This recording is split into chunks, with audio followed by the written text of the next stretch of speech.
मैं इस कंपनी को अपनी गर्लफ्रेंड के साथ शुरू करता हूँ और वो मुझे हर महीने $3,000 देती है। मैं उससे $50,000 किराए के रूप में लेता हूँ। आखिरकार आज उसका सब्र जवाब दे जाता है। वो चिल्लाती है, रेयान तुम पूरे दिन कंपनी में सिर्फ बेकार बैठे रहते हो, ये बिजनेस कभी आगे कैसे बढ़ेगा? मैंने अपना फैसला कर लिया है, तुम्हें डायरेक्टर के पद से हटना होगा।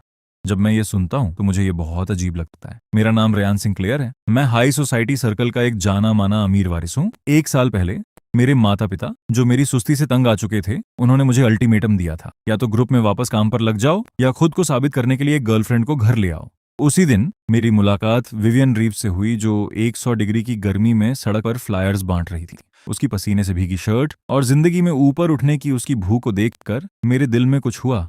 इसलिए मैंने अपनी पहचान छुपाई और उसका फुल टाइम समर्पित बॉयफ्रेंड बन गया। वो एक बिजनेस शुरू करना चाहती थी, इसलिए मैंने अपनी फैमिली के सारे कनेक्शंस का इस्तेमाल किया और ऐसा दिखाया कि ये सिर्फ उसकी किस्मत की वजह से उसे इतने सारे कॉन्ट्रैक्ट्स मिल रहे हैं। वो एक अच्छा ऑफिस अफोर्ड नहीं कर सकती थी, इसलिए मैंने उसे अपने परिवार का क्लास ए ऑफिस स्पेस $50,000 महीने की सस्ती कीमत पर किराए पर दे दिया। मैंने सोचा था कि मैं कुछ समय और उस पर नजर रखूंगा, फिर उसे घर ले जाऊंगा और अपनी सच्चाई बता दूंगा। आज जब विवियन अपनी आवाज उठाती है तब मैं अपनी ही सोच में खोया हुआ था। रेयान तुम किस दुनिया में खोए हुए हो? मैं इस कंपनी के फ्यूचर के बारे में बात कर रही हूँ, क्या तुम सुन भी रहे हो? वो अपने पास खड़े इंसान की तरफ इशारा करती है। ये जेसन मिलर है, मेरा हाई स्कूल क्लासमेट। जेसन विदेश में पढ़ा है और सबसे कटिंग एज मैनेजमेंट आइडियाज लेकर आया है, तुमसे अलग, जो पूरे दिन पैकेज उठाने और टेकआउट ऑर्डर करने के अलावा कुछ नहीं करता। क्या तुम उस $3,000 के लायक भी हो जो मैं तुम्हें देती हूँ? जेसन बीच में कूदता है और अच्छा बनने का नाटक करता है। रेयान इसे पर्सनली मत लो, विवियन बस सच बोल रही है। कंपनी की ग्रोथ के लिए हमें लीडरशिप में काबिल लोग चाहिए। अगर तुम दुखी हो तो डिप्टी डायरेक्टर की पोजीशन अभी भी तुम्हारी है। मैं तुम्हें काम सिखा दूंगा। मैं एक ठंडी और तंजिया हंसी हंसता हूँ। मुझे वे दोनों बेवकूफ लगते हैं। जब उसने अपने इस रिटर्न एलीट को चुन ही लिया है तो मेरे लिए भी परफेक्ट बॉयफ्रेंड बनने का नाटक करने का कोई मतलब नहीं रह जाता। ठीक है, तुम्हें जो करना है करो, मैं जा रहा हूँ। मैं अपना कोट उठाता हूँ और बाहर निकल जाता हूँ। मेरे पीछे विवियन चिल्लाती है, रेयान ये कैसा एटीट्यूड है? अगर तुम आज इस दरवाजे से बाहर गए तो हमारा सब खत्म। बाद में अगर तुम घुटनों पर बैठकर भीख भी मांगोगे तब भी मैं तुम्हें कभी माफ नहीं करूंगी। मैं जवाब देने की भी जहमत नहीं उठाता। मैं दरवाजा बंद करता हूँ और चला जाता हूँ। विवियन मेरे जाने को सीरियसली नहीं लेती। वो अपने घमंड में रहती है। इसे इग्नोर करो, ये बस अटेंशन पाने का नाटक कर रहा है। इसके पास ना पैसा है ना टैलेंट। 3 दिनों के अंदर ये रेंगता हुआ वापस आएगा और भीख मांगेगा। मैं उस अपार्टमेंट में पहुंचता हूँ, अपना सूटकेस निकालता हूँ और अपना सामान ऐसे फेंकने लगता हूँ जैसे किसी मुसीबत से भाग रहा हूँ। 10 मिनट बाद मैं अपना सूटकेस नीचे खींचता हूँ और आजादी की एक गहरी सांस लेता हूँ। कितना अच्छा लग रहा है। फिर मैं अपना फोन निकालता हूँ और अपने बेस्ट फ्रेंड लियो एशफोर्ड को कॉल करता हूँ। पुराने अड्डे पर आ जाओ, मेरे साथ ड्रिंक करो। जैसे ही हम मिलते हैं लियो भड़क जाता है। अरे बाप रे रेयान, क्या तुम सीरियस हो? उस औरत ने तुम्हें सच में डंप कर दिया? हाँ, अपने ड्रीम बॉय के लिए जगह बना रही है। लियो गाली देता है, मैंने तुमसे कहा था कि वो औरत एक लीच है। तुम्हें ही एक नॉर्मल गाय की तरह रहने का नाटक करना था। अब खुश हो? कट गया ना तुम्हारा? बस करो। मुझे तुमसे 2 काम करवाने हैं। पहला, इस जेसन मिलर के बारे में सब कुछ निकालो। मैं देखना चाहता हूँ कि वो सच में किस तरह का रिटर्नी है। दूसरा, कल जाकर रेंट कलेक्ट करो। लियो रुका है। रेंट कलेक्ट करूं? क्या वो ऑफिस बिल्डिंग तुम्हारी फैमिली की नहीं है? क्या तुमने ये नहीं कहा था कि तुम मेंटेनेंस के लिए सिर्फ नाम का $50,000 महीना ले रहे हो? मेरे चेहरे पर एक चालाकी भरी मुस्कान आ जाती है। वो तब की बात थी जब तक मैं नाटक कर रहा था। कल सुबह कॉन्ट्रैक्ट लेकर जाऊं और विवियन से कहो कि मैं मुफ्तखोरों को सपोर्ट नहीं करता और रेंट अब मार्केट रेट पर जाएगा। $2 लाख महीना, एक पेन कम नहीं। अगर वो पे नहीं करती तो वो और उसका ड्रीम बॉय यहां से बाहर निकल सकते हैं। बढ़िया रेयान, आखिरकार तुम होश में आ गए। चिंता मत करो, ये मुझ पर छोड़ दो। कल मैं उसे सही सबक सिखाऊंगा। हाँ हाँ, मैं चलता हूँ। मुझे अपने पेरेंट्स से मिलने जाना है। जैसे ही मैं निकलता हूँ लियो मुड़ता है और अपनी बड़ी बहन को टेक्स्ट करता है, स्टेला अंदाजा लगाओ क्या हुआ? बहुत बड़ी न्यूज है, रेयान का ब्रेकअप हो गया है। उसने मुझे खुद बताया। विवियन नाम की उस लड़की ने उसे लात मार दी है। वो फिर से सिंगल है। तुम्हारा चांस आ गया है। ये मत कहना कि तुम्हारे छोटे भाई ने तुम्हें टिप नहीं दी। दूसरी तरफ स्टेला एशफोर्ड अपने फोन को लगातार बजते हुए देखती है और उसे उठाती है। जैसे ही वो मैसेज पढ़ती है उसके होठों पर एक कॉन्फिडेंट स्माइल आ जाती है। इस बीच विवियन की तरफ माहौल काफी गर्म है। वो जेसन को उसी अपार्टमेंट में ले आती है जिसे हम किराए पर लेते थे। जैसे ही वे अंदर आते हैं वो आराम से कहती है, इसे अपना ही घर समझो। फिर वो अपनी पूरी ताकत से चिल्लाती है, रेयान रेयान तुम कहाँ मर गए? क्या तुम्हें दिख नहीं रहा कि हमारे घर गेस्ट आए हैं? जाओ पानी लेकर आओ और गेस्ट रूम सेट करो। जेसन आसपास देखता है और मुस्कुराते हुए कहता है, विवियन इस इलाके में अपार्टमेंट सस्ता नहीं मिलता। लगता है तुम्हारा बिजनेस काफी अच्छा चल रहा है। विवियन हाथ हिलाती है, ऐसा नहीं है। ये जगह सिर्फ $8,000 महीने की है। मैं $3,000 देती हूँ और बाकी $5,000 रेयान अपनी मामूली सैलरी से कवर करता है। जब मेरी तरफ से कोई जवाब नहीं आता तो वो मेरे कमरे की तरफ बढ़ती है और रास्ते भर गालियां देती है। यह लूजर अब किस बात पर मुंह फुलाए बैठा है, लेकिन जैसे ही वो दरवाजा खोलती है उसे पता चलता है कि मैं वहां हूं ही नहीं। अलमारी से मेरे कपड़े तक गायब हैं। एक पल के लिए वो जम जाती है, फिर उसका घमंडी चेहरा वापस आ जाता है। जेसन ध्यान से पूछता है, विवियन क्या हुआ? क्या रेयान सच में घर छोड़कर भाग गया? विवियन बस एक नफरत भरी हंसी हंसती है। उसकी इतनी हिम्मत बढ़ गई है। वो मेरे साथ ये नाटक करने की हिम्मत कर रहा है। इसे इग्नोर करो। वो बस बच्चों जैसी हरकत कर रहा है। उसे लगता है कि इस तरह भागने से मैं झुक जाऊंगी। जेसन एक झूठी सांस छोड़ता है। अरे, रेयान बहुत जल्दबाज है। वो अपने काम का ड्रामा अपनी पर्सनल लाइफ में कैसे ला सकता है? आधी रात हो चुकी है और उसके पास रहने की जगह भी नहीं है। थोड़ा तरस आता है उस पर। विवियन ताना मारती है। तरस। मुझे अच्छी तरह पता है कि उसकी जेब में कितना पैसा है। इंटरनेट कैफे में एक रात बिताने के लिए भी काफी नहीं होगा। बस उसे इग्नोर करो। उस जैसा मुफ्तखोर मेरे बिना अपना पेट भी नहीं भर सका। मैं शर्त लगाती हूँ कि 3 दिनों के अंदर वो घुटनों के बल रेंगता हुआ माफी मांगने आएगा। अगली सुबह जेसन डायरेक्टर के ऑफिस में बैठकर कॉफी की चुस्कियां ले रहा है और खुद से बहुत खुश दिख रहा है। इस ऑफिस की कुर्सी वाकई बहुत आरामदायक है। बाहर के लोग चाहे कुछ भी कहें, आखिरकार उन्हें मुझे डायरेक्टर ही कहना पड़ेगा। इस बीच विवियन के ऑफिस के अंदर लियो दरवाजा ढकेलता है और उसकी मेज पर पेमेंट नोटिस पटक देता है। गुड मॉर्निंग मिस रीव्स, महीने का एंड आ गया है। अगली तिमाही का रेंट पे करने का टाइम हो गया है। विवियन बिना ध्यान दिए उस पर नजर डालती है। इतनी जल्दी क्या है? तुम्हारा पैसा कोई लेकर नहीं भाग रहा। लेकिन जैसे ही वो नोटिस उठाती है और अमाउंट देखती है, वो भड़क जाती है। $6 लाख? क्या तुम्हारा दिमाग खराब हो गया है? हमारे ओरिजिनल कॉन्ट्रैक्ट में साफ लिखा है $50,000 महीना, यानी $1,50,000 प्रति तिमाही। अब तुम $2 लाख महीना लिख रहे हो। ये डकैती है। वो नोटिस लियो के चेहरे पर फेंकती है। लियो अपनी जगह से हिलता तक नहीं। वो बस एक ठंडी हंसी हंसता है। डकैती? विवियन, क्या तुम्हारे दिमाग में कचरा भरा है? अपनी आंखें खोलो और खिड़की के बाहर देखो। ये डाउनटाउन फाइनेंशियल डिस्ट्रिक्ट का दिल है, एक क्लास ए ऑफिस बिल्डिंग। क्या तुम्हें सच में लगता है कि तुम कोई बहुत बड़ी बिजनेस जीनियस हो? क्या $50,000 में तुम्हें रिवर व्यू के साथ इतनी बड़ी जगह मिल सकती है? जरा बाहर जाकर पूछो। इस इलाके में $50,000 में तुम्हें एक बाथरूम भी किराए पर नहीं मिलेगा। विवियन डेस्क पर हाथ मारती है और खड़ी हो जाती है।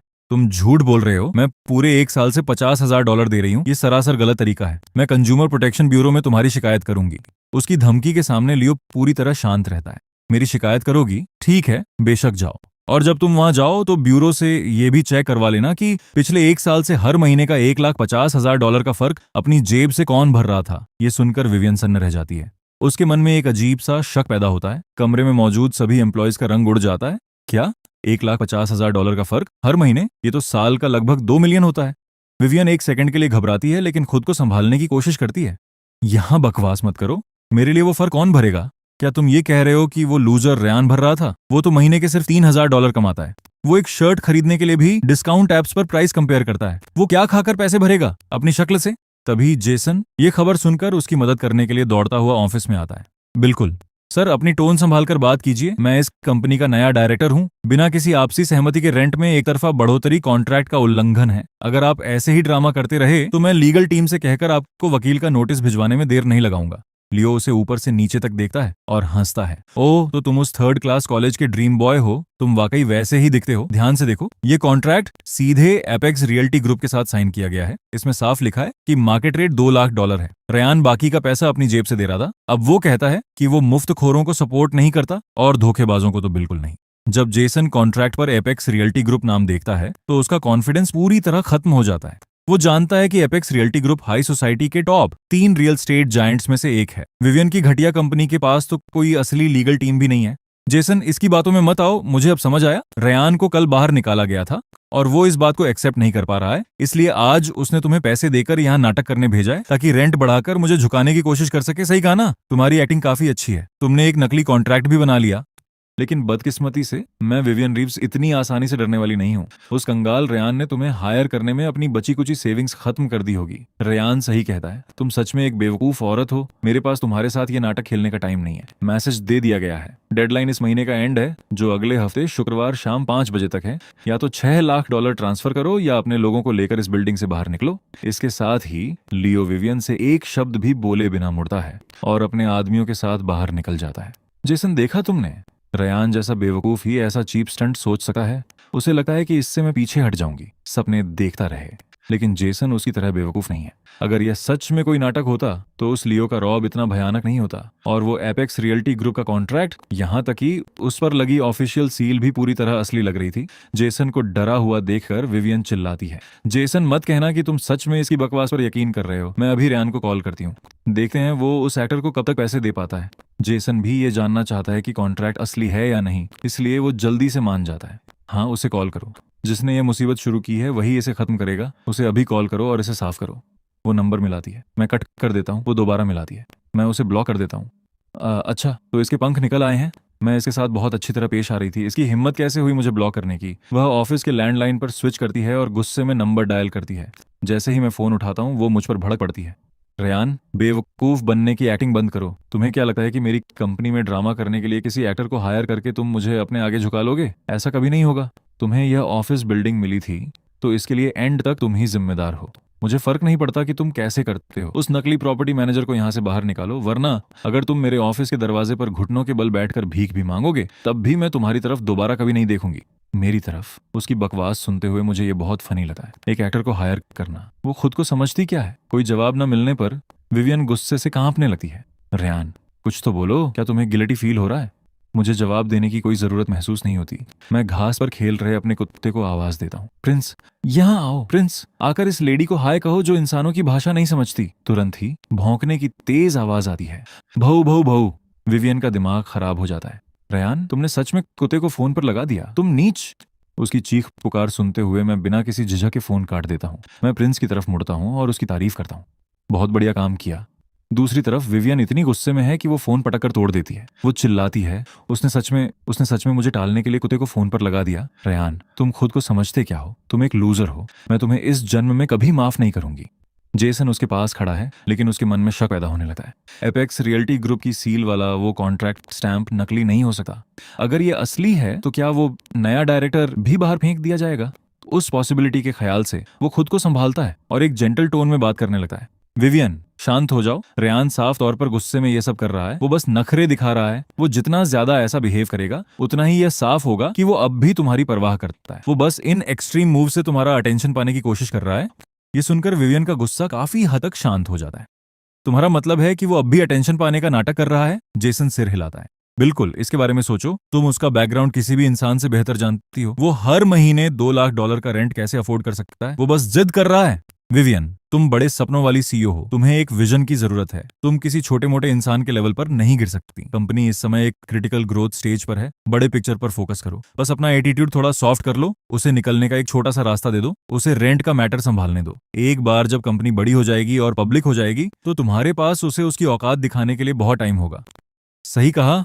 विवियन तारीफों के पुल बंधते ही 7वें आसमान पर पहुंच जाती है। सही कहा। मैं एक फ्यूचर फीमेल सीईओ हूं। मैं एक पल के गुस्से में अपनी ही कंपनी क्यों बर्बाद करूंगी? तुम सही कह रहे हो जेसन। तुम हर चीज गहराई से सोचते हो, उस लूजर की तरह नहीं जिसे बड़ी सोच की कोई समझ ही नहीं है। जब वो निकलने का रास्ता मांग ही रहा है तो मैं खुद उसे ढूंढने जाऊंगी। मुझे अच्छी तरह पता है कि वो कंगाल लूजर कहाँ खाना पसंद करता है। आज रात अपने अच्छे दिल की वजह से मैं खुद उसे पिक करने जाऊंगी। जेसन राहत की एक खामोश सांस लेता है। मन ही मन खुश होता है कि उसकी जॉब सेफ है। जब तक रेयान रेंट का मैटर संभालता है तब तक डिप्टी डायरेक्टर की पोजीशन अभी भी उसकी हो सकती है। रात ढलती है। मैं स्ट्रीट फूड स्टॉल पर एक प्लास्टिक के स्टूल पर बैठा हूं और आखिरकार मुझे खुद के जिंदा होने का एहसास हो रहा है। पूरे 1 साल तक मैंने विवियन के साथ हर एक दिन वो सो कॉल्ड लाइट सैलड्स खाए, महंगे, बेस्वाद, जिनमें तेल की एक बूंद तक नहीं होती थी। वो चीज मुझे डिप्रेशन में भेज रही थी। आखिरकार मैं आजाद हूँ। मैं बारबेक्यू मजे से खाता हूँ, अपनी बियर पीता हूँ और सेटिस्फैक्शन के साथ एक ठंडी सांस लिए बिना नहीं रह पाता। इसे कहते हैं असली life boss. 20 grilled kidney skewers और लाओ, एक्स्ट्रा जीरा और एक्स्ट्रा स्पाइस के साथ। अभी लाया सर। जैसे ही मैं अपनी स्कीवर्स छबा रहा होता हूँ, अपनी खोई हुई आजादी का मजा ले रहा होता हूँ, अचानक दूर से एक इंजन की दहाड़ नाइट मार्केट को चीरती हुई आती है। छोटी पर्पल बालों वाली एक लंबी खूबसूरत औरत कार से बाहर निकलती है। उसे देखकर मैं अपनी भौहें सिकोड़े बिना नहीं रह पाता। स्टेला अपना सनग्लासेस उतारती है और सीधा मेरी तरफ आती है और जोर से मुस्कुराती है। अरे वाह, अगर ये रेयान नहीं है तो कौन है? मैंने सुना है कि हाई सोसाइटी का जाना माना वारिस अभी अभी धोखे का शिकार हुआ है। उसका ताना सुनकर मेरी स्कीवर्स खाने की भूख तुरंत गायब हो जाती है। मैं अपना मुंह पोंछता हूँ और वापस जवाब देता हूँ। स्टेला, क्या तुम्हारा दिमाग खराब हो गया है? लियो का मुंह कितना हल्का है, मैंने उसे अभी बताया ही था। और तुम फेरारी लेकर इस स्ट्रीट फूड स्टॉल पर आ पहुंची क्या? इस बात का डर है क्या कि लोगों को पता नहीं चलेगा कि तुम अमीर हो? Stella Ashford top class Ashford family की यंग लेडी है। वो मेरे साथ एक ही एस्टेट में बड़ी हुई है, मेरी बचपन की दोस्त। इस औरत ने हमेशा मुझसे 2 महीने बड़ी होने का फायदा उठाकर मुझ पर हुक्म चलाया है। वो मेरे सामने बैठ जाती है। हाँ हाँ, महान वारिस रयान आम लोगों के बीच लाइफ एक्सपीरियंस करने नीचे उतरे थे। स्कैम हो गया, कट गया और बाहर फेंक दिए गए। इतना अच्छा शो, मुझे तो सबसे महंगी कार ड्राइव करके, अपना सबसे प्यारा मेकअप लगाकर और पर्सनली तुम्हारा मजाक उड़ाने आना ही था। ओह माय, मुझे याद करने दो, वो कौन था जिसने मुझसे कसम खाई थी? अहम स्टेला, तुम नहीं समझोगी। कड़कती धूप में फ्लायर्स बांटने की उसकी जिद एक ऐसी रोशनी है जिसे तुम्हारे जैसी नाजुक अली कभी नहीं समझ पाएगी। तो कहाँ है वो रोशनी अब? क्या वो धोखा खाने की ग्रीन शेड है? हाँ हाँ, मैं उसके सामने स्कीवर्स का एक गुच्छा रख देता हूँ। बस चुपचाप खाओ, तुम्हारा मुंह बंद करने का कोई और तरीका नहीं है। वो नफरत से पीछे हटती है। इसे दूर करो, इसे दूर करो। इसका ऑयल मेरे ऊपर गिर रहा है। फिर वो दोबारा पास झुकती है। सीरियसली बताओ, डंप होने के बाद कैसा फील होता है? मैं बियर का एक घूंट लेता हूँ। काफी अच्छा कैरेक्टर बिल्डअप हुआ। इसे एक ऐसा सबक समझो जिसने मुझे आखिरकार एक सच समझा दिया। कौन सा सच? किसी मतलबी, खुद में अंधी और एहसान फरामोश औरत को कभी बदलने की कोशिश मत करो। वो सच में सोचती है कि उसकी घटिया सी कंपनी उसकी खुद की कड़ी मेहनत से चल रही है। अब जब मैंने अपना सपोर्ट वापस ले लिया है तो वो और उसका रिटर्न ड्रीम बॉय भूखे मर सकते हैं। स्टेला सेटिस्फैक्शन के साथ सिर हिलाती है। चलो, कम से कम तुम पूरी तरह अंधे नहीं हो, लेकिन उन्हें इतनी आसानी से जाने देना तुम्हारा स्टाइल नहीं है रयान। मैंने सुना है कि वो औरत काफी घमंडी थी, यहाँ तक कि तुम्हें बाहर निकालना चाहती थी। मैं अपने होठों पर एक स्माइल लाता हूँ। रिलैक्स, मैंने लियो को रेंट कलेक्ट करने भेज दिया है। $2 लाख महीना, एक पेन कम नहीं। उनकी कंपनी के पास जितना कम कैश है, कल तक वे सड़क पर आ जाएंगे। बहुत बढ़िया किया, लेकिन सिर्फ रेंट कलेक्ट करना काफी नहीं है। ये मैटर अभी खत्म नहीं हुआ है। उसकी हिम्मत कैसे हुई उस लड़के को परेशान करने की जिसे मैं बचपन से प्रोटेक्ट करती आ रही हूँ? ये मैटर यहाँ खत्म नहीं होता। चलो, मैं तुम्हें उनका ऑफिस तोड़ने ले चलती हूँ। चलो, उनकी घटिया कंपनी को तबाह कर देते हैं। मैं जल्दी से उसे रोकता हूँ। स्टेला, हम एक लॉ वाले समाज में रहते हैं। उसे शांत रखो। उसके जैसे इंसान के लिए उसे मेंटली क्रश करना फिजिकली क्रश करने से कहीं ज्यादा मजेदार है। जैसे ही हम बात कर रहे होते हैं, एंट्रेंस पर 2 जाने पहचाने चेहरे दिखाई देते हैं। वे विवियन और जेसन हैं। जेसन नफरत से अपनी नाक बंद कर लेता है। विवियन, ये जगह बहुत ज्यादा घटिया है। रयान आमतौर पर ऐसी जगहों पर खाना खाता है। उसके जैसा बेवकूफ इंसान और कहाँ जाएगा? एक बार जब हम उसे ढूंढ लेंगे तो मैं उसे निकलने का एक छोटा सा रास्ता दूंगी, उससे रेंट का मैटर हैंडल करवाऊंगी और हम तुरंत यहाँ से निकल जाएंगे। तभी विवियन की नजर मेरी टेबल पर पड़ती है और सही मायनों में स्टेला और उसकी फेरारी पर। उसका चेहरा तुरंत बदल जाता है। ये पॉसिबल नहीं हो सकता। जेसन भी नोटिस करता है, लेकिन उसका ध्यान स्टेला पर ज्यादा होता है। उसे यकीन ही नहीं होता कि मैं इतनी अमीर लड़की को जानता हूँ। मैं सालों तक विदेश में रहा हूँ, भले ही मैं एक फेक रिटर्न एलीट हूँ, लेकिन फिर भी सुंदर औरतों और लग्जरी कारों की पहचान मुझे है। वो फेरारी, उस औरत का ऑनरा, वो बिल्कुल भी आम इंसान नहीं है। विवियन कहती है। रियान, क्या उसने किसी अमीर औरत को पटा लिया है? अमीर औरत? मेरी जूती। जेसन, तुम भी उसकी बातों में आ गए। इसके बारे में सोचो। एक लूजर जो महीने के $3000 कमाता है, कौन सी अमीर औरत इतनी अंधी होगी जो उसे चाहेगी? फिर तुम्हारा मतलब है कि कार डेफिनेटली रेंट पर ली गई है और वो औरत बिल्कुल एक हायर की गई एक्ट्रेस है। वो दिखावटी इंसान रयान, ये जानते हुए कि मैं उसे ढूंढने आ रही हूँ, उसने पास से ही एक सुपरकार रेंट पर ली और किसी भी रैंडम औरत को ढूंढ लिया। हाँ हाँ, बस मुझे जेल्स फील कराने का नाटक करने के लिए, ताकि अपनी घटिया सेल्फ रिस्पेक्ट बचा सके। मेरा अटेंशन पाने के लिए उसने अपनी पूरी ताकत लगा दी। उसने शायद इस स्टंट पर मेरी दी हुई सैलरी का एक एक डॉलर उड़ा दिया है। वो कितना बेबस और बेवकूफ है। वो अपनी हाई हील्स में चलकर आती है। रियान, मैंने सच में तुम्हें कम समझा था। मैं एक ऑनेस्टर चबा रहा हूँ। मैं उसकी तरफ नजर उठाकर देखा हूँ, उसे इग्नोर करता हूँ और बॉस को आवाज देता हूँ। बॉस, ऑनेस्टर थोड़ा ज्यादा पक गया है। स्टेला, जल्दी से खाओ, खत्म करके यहाँ से चलते हैं। 2 मक्खियां अभी अभी यहाँ आ गई हैं जो मेरे कानों के पास भिनभिना रही हैं। मेरी बातों से विवियन का चेहरा गुस्से से ऐंठ जाता है। वो टेबल पर हाथ मारती है। रियान, मरे हुए बनने की एक्टिंग बंद करो। कोई ताज्जुब नहीं कि तुमने कल नखरे दिखाए और भाग गए। पता चला कि तुमने पहले से ही एक बैकअप तैयार रखा था। मेरे साथ लॉयल बॉयफ्रेंड का नाटक करते हुए चुपके से मेरी दी हुई सैलरी का यूज करके लग्जरी कार रेंट पर ली और अपनी इज्जत बचाने के लिए किसी रैंडम औरत को हायर कर लिया। क्या तुम्हें खुद से घिन नहीं आती? उसकी बातों से भीड़ में तुरंत फुसफुसाहट शुरू हो जाती है। जेसन बीच में बोलता है। रेयान, तुम सच में यहाँ गलत हो। एक इंसान इतना दिखावटी कैसे हो सकता है? कंगाल हो तो कंगाल रहो। अमीर दिखने का झूठा नाटक क्यों करना? सिर्फ विवियन को चिढ़ाने के लिए कार और औरत रेंट पर लेना। बस उससे माफी मांग लो और हम इस बात को यहीं खत्म कर सकते हैं। इससे पहले कि मैं कुछ बोल पाता, स्टेला अपनी स्कीवर्स खत्म करके धीरे से अपना मुंह और हाथ पहुंचती है और विवियन को मुस्कुराते हुए ऊपर से नीचे तक देखती है। ओ माय, क्या ये तुम्हारी एक्स गर्लफ्रेंड है रयान? आंटी, आप मेरा व्यू ब्लॉक कर रही हैं आंटी। विवियन भड़क जाती है। तुम रोल प्ले करने के लिए हायर की गई एक रैंडम औरत मुझे आंटी कहने की हिम्मत कर रही हो? क्या तुम चाहती हो कि मैं तुम्हारा मुंह फाड़ दूं? स्टेला बस उसे एक ओल्ड लुक देती है। रैंडम औरत, लुई वुइटन कैप्यूसिन्स लिमिटेड एडिशन। अगर मेरी याददाश्त सही है तो ये रेयान का आधा महीने पहले तुम्हें दिया गया एनिवर्सरी गिफ्ट था, है ना? कितने दुख की बात है, एक लाख $80,000 का ओरिजिनल बैग, लेकिन तुम्हारे हाथों में ये किसी संडे मार्केट का $50 का नकली बैग लगता है। विवियन का चेहरा एकदम लाल हो जाता है। तुम बातें बनाना बंद करो। तुम्हारे जैसी रैंडम औरत को टेस्ट के बारे में क्या पता? मैंने ये बैग खुद खरीदा है। ये सुनकर मुझे जोर से हंसी आ जाती है। ये औरत सिर्फ खुद में अंधी ही नहीं है, ये एक नंबर की झूठी भी है। क्लास एक बहुत ही वंडरफुल चीज है। अफसोस की बात है कि तुम्हारे पास वो बिल्कुल नहीं है। इसके बजाय तुम्हारे पास बस वो कंगाल घमंड है। हे, तुम्हारे जैसी ग्वार औरत, सिर्फ रेयान जैसे इंसान के दिमाग में जितना पानी भरा था वही तुम्हें किसी खजाने की तरह ट्रीट कर सकता था। मिस, हमेशा दया की गुंजाइश छोड़नी चाहिए। रेयान ने आपको यहाँ हम पर पर्सनल अटैक करने के लिए पैसे नहीं दिए हैं। हमारे सर्कल के लोग। स्टेला उसकी बात बीच में ही काट देती है। चुप रहो, तुम मुझे एम्बेरस कर रहे हो। Rolex submarine. Sir, show off करने से पहले क्या आप थोड़ी रिसर्च कर सकते हैं? सेकंड की सुई क्वार्ट्स की तरह टिक टिक करती है। डेट मैग्नीफायर पर ब्लू कोटिंग तक नहीं है। सबसे फनी बात यह है कि बैंड पर की गई नक्काशी टेढ़ी है। अगर आपने उस वॉच के लिए $500 से ज्यादा दिए हैं तो आप सेलर पर फ्रॉड का केस कर सकते हैं। पोल खुलने पर जेसन का चेहरा पीला पड़ जाता है। आसपास की भीड़ बेरहमी से ठहाके लगाकर हंसने लगती है। हाँ, एक फेक वॉच? शो ऑफ करने के लिए फेक वॉच पहनी है? हाँ, मैं तो हंसते हंसते मर जाऊंगा। उस बंदे का चेहरा उसकी फेक सबमरीन से भी ज्यादा हरा पड़ गया है।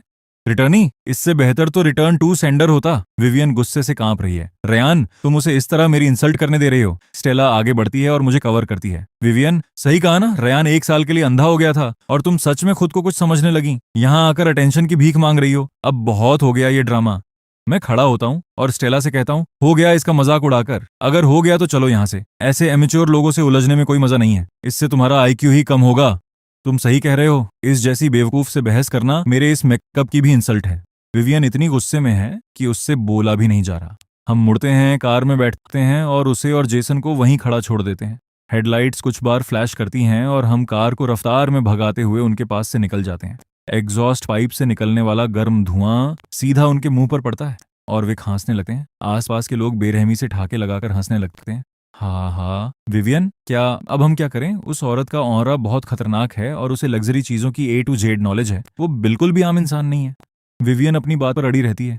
ये सब नकली है, सब कुछ नकली है। जेसन, क्या तुमने नोटिस नहीं किया? रेयान की पूरी टाइम मेरे सामने एक शब्द भी बोलने की हिम्मत नहीं हुई। अगर उसमें सच में दम होता तो वो सीधा मेरा सामना क्यों नहीं करता?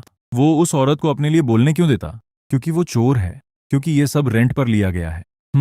वो औरत डेफिनेटली एक हाई एंड एक्ट्रेस है जिसे उसने ऑनलाइन हायर किया है और शो ऑफ करने के लिए वो सारे डिजाइनर बैग्स लेकर घूम रही है ताकि अपनी झूठी इज्जत बचा सके। रेयान, वो लूजर मेरे सामने ड्रामा करने के लिए एक पैसा फेंकर सुपरकार रेंट पर लेगा और एक्ट्रेस हायर करेगा। वो बस मुझे उकसाना चाहता है, मुझे जेलस फील कराना चाहता है, ये साबित करना चाहता है कि मेरे बिना भी कोई और उसे चाहती है। क्या वो ये सब कंपनी में वापस आने के लिए नहीं कर रहा? ठीक है, देखते हैं वो इस नाटक को कब तक चला पाता है। लेकिन जेसन का मन उससे कह रहा है कि बात इतनी सिंपल नहीं है। इस बीच जैसे ही स्टेला और मैं प्राइवेट लाउंज में पहुंचते हैं, लियो तुरंत दौड़ कर आता है। ओ माय रेयान, स्टेला, तुम लोग आखिरकार आ गए। वो वेटर को ड्रिंक्स लाने का इशारा करते हुए चुटकी बजाता है। मैं सोफे पर गिर सा जाता हूँ। ये फॉर्मेलिटी बंद करो। विवियन के साथ पूरे 1 साल तक कंगाल बनने का नाटक करते हुए मैंने सिर्फ $1 की बोतल वाला पानी पिया है। आज रात मैं ब्याज के साथ इसकी भरपाई करूंगा। स्टेला मुझे एक नफरत भरी नजर से देखती है। पैथेटिक। मैं टॉयलेट जाकर अपना मेकअप ठीक करती हूँ, तुम दोनों मेरे बिना स्टार्ट करो। लेकिन दरवाजे पर वो अचानक रुकती है और लियो को पीछे आने का इशारा करती है। लियो मुझे देखता है और समझ जाता है। रेयान, तुम आराम करो, मैं जरा फ्रूट प्लेटर देकर आता हूँ। अगले ही सेकंड बाहर से लियो की चीखने की आवाज आती है। स्टेला, मेरी प्यारी बहन, प्लीज थोड़ा आराम से, ये शर्ट डिजाइनर है। फिर स्टेला की पूछताछ शुरू होती है। बकवास बंद करो। क्या रेयान ने सच में उस नकली सीधी सादी लड़की को डंप कर दिया जैसा तुमने फोन पर कहा था? बिल्कुल दुखी नहीं है। मैं कसम खाता हूं कि रेयान पहले से कहीं ज्यादा होश में है। तभी स्टेला के चेहरे पर एक सैटिस्फाइड स्माइल आती है। स्टेला, मुझे कहना पड़ेगा, तुम्हें रेयान पर हमेशा से क्रश रहा है। तुमने इतने सालों तक इंतजार किया। आखिरकार उस विवियन ने अपनी कब्र खुद खोदी और रेयान को आजाद कर दिया। तुम इस मौके का फायदा क्यों नहीं उठाती?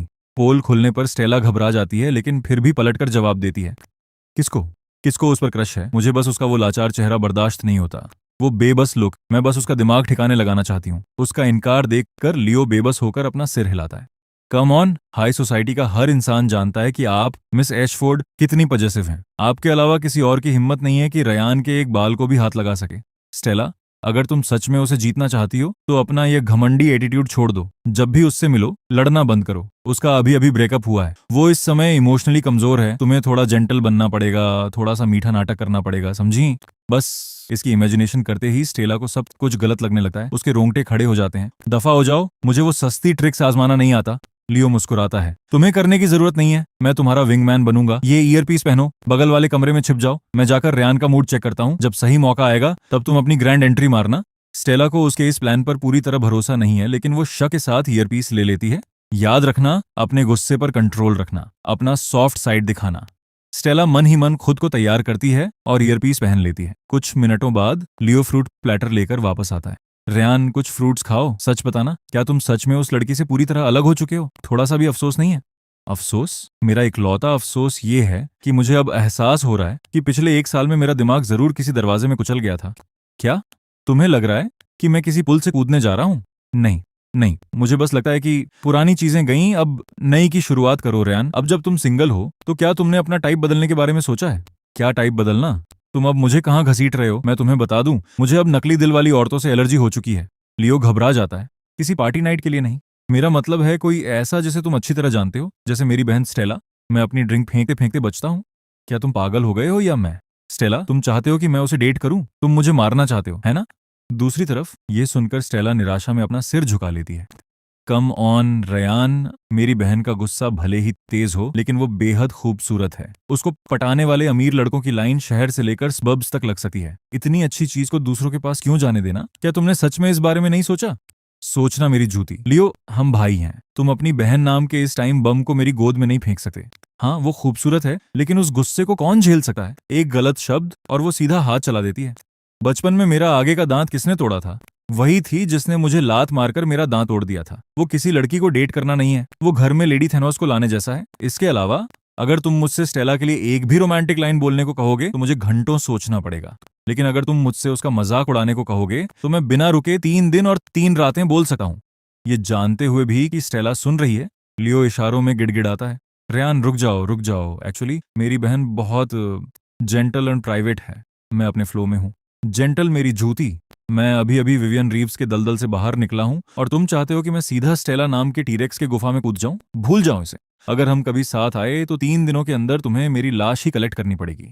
अचानक एक लात के साथ दरवाजा खुलता है। स्टेला वहां खड़ी है। उसका चेहरा तूफान की तरह काला पड़ा हुआ है। रेयान, टीरेक्स हैं? लेडी थेनोस हैं?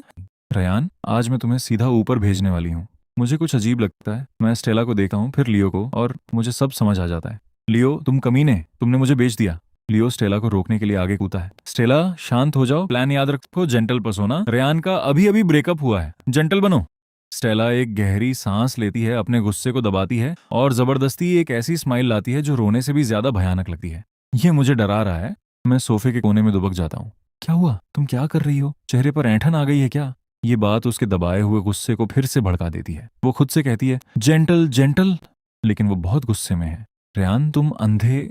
लियो जोर से खांसता है ताकि उसे शांत रहने की याद दिला सके। वो अपने दांत पीसती है, अपना गुस्सा दबाती है और अपनी बात बदलते हुए जबरदस्ती एक मीठी स्माइल लाती है। अंधे छोटे पिल्ले, तुम्हें बाहर की हवा लग गई है, तुम्हें ठंड लग रही होगी।